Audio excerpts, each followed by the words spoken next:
Listed in the National Register of Historic Places, the Enchanted Valley Chalet is a 2.5-story hand-hewn log structure built in 1931. It's completely unique, not only in its architecture, but in its location at the very heart of Olympic National Park. It's part of the heritage of Olympic wilderness in a very deep way. Like so many log cabins, different individuals had different styles and different ways of doing things. And this particular building, I mean, is just iconic. Oh gosh, it's just, there's so much history with it. The mere fact that they built it when they did and what they had to go through to get a building like that. No helicopters or anything. A lot of horsepower. Most everybody's just in awe. Everybody I've ever taken in there, and it just blows them away that anything like that could be that far into the wilderness. It's just a good experience for everyone. The chalet is unlike any other place, the setting. It gets you, it's a beautiful place. When you walk into the valley itself, the thing opens up and it's just, you're awestruck. When Ignor Olson conducted pack expeditions in the 1930s, based at Enchanted Valley Chalet, among his hundreds of guests was Asahel Curtis, one of the most famous Northwest photographers. In 1934 and 1936, his visits to Enchanted Valley Chalet resulted in photographs which introduced the nation to the unique scenic and wildlife resources of Olympic wilderness and led to the creation of Olympic National Park. By 1953, the National Park Service purchased the cabin, and it continues to serve as a ranger station within Olympic National Park.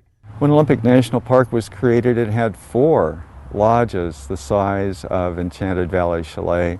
Enchanted Valley Chalet is the only one remaining.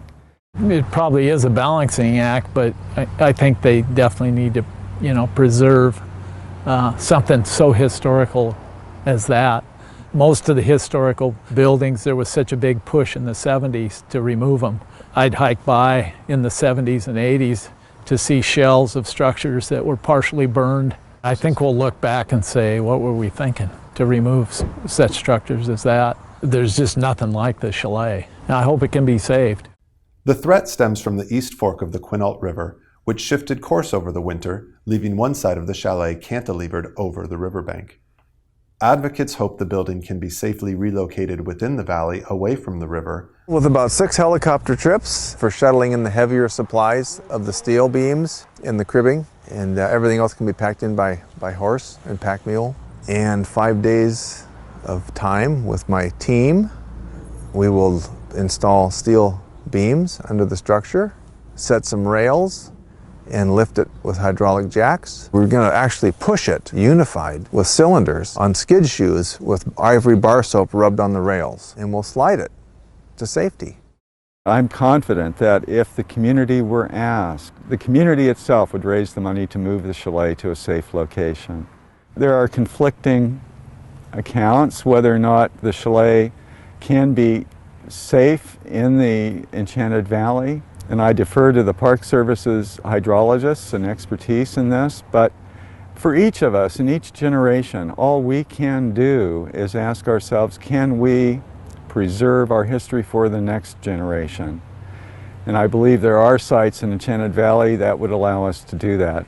It might not be safe forever, but it will be safe for the next generation, and that's the best that we each can do. But park officials are considering other options given that the chalet sits within a designated wilderness area. It's very unfortunate that there's any perception of a conflict between historic preservation and wilderness preservation. The two go hand in hand. Historic value was one of the values enshrined in the Wilderness Act. The Wilderness Act itself says it in no manner lowers the standards of historic preservation laws. Yes, there are those who feel that historic structures do not have a place within wilderness. I think they're an intrinsic part of wilderness. They're why Olympic wilderness was created. Because it's been designated a wilderness, you can't shut the people and just do away with all the history of the past. That's wrong.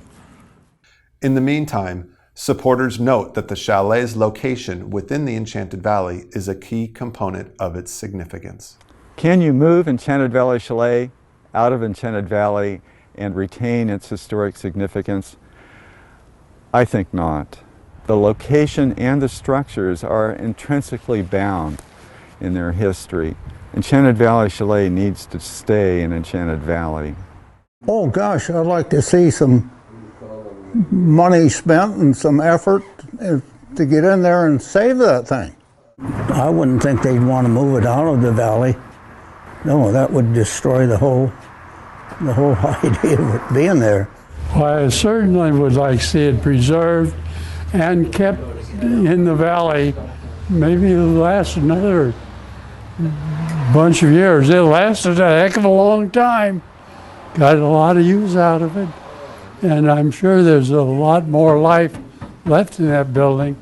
The chalet, was here before it was a park. And that's the sad part. They don't want to acknowledge history. You can have history back in Gettysburg. You can have history down in Chattanooga, but you can't have any more history here, My word, that's not right, Everybody deserves to have a little bit of local history.